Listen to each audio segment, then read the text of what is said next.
The Shaping Sculpture Prize was open to artists working in UAL, University Arts London, in 2010, and it also fitted in really well with my work at the time, the sort of sense of place. I mean, that was the main theme of the residency. So my work was running along that theme anyway, so it made sense for me to apply for it, basically.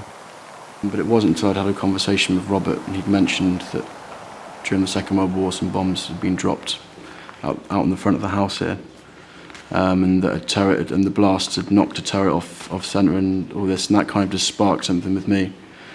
And alongside that, I'd also been looking into crash sites in the area, plane crash sites. So they were basically that was basically the foundation for the piece, these 2 points in time and the 2 events happening, and then it basically, it was me kind of asking the question if these 2 events could be linked.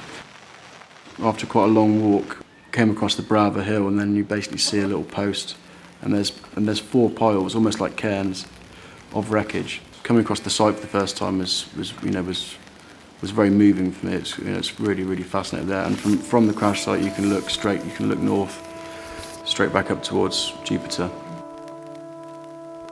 There were a couple of reasons why this spot felt right. One was that from here you could see the hill, Hare Hill, 6 miles away. That's where the plane crashed, and it was the only spot really in the park you could see it.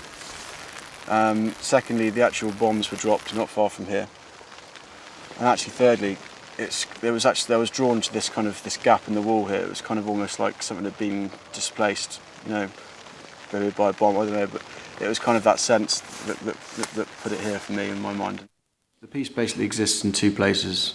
There's one bronze plane with the bomb in the boundary wall here at Jupiter.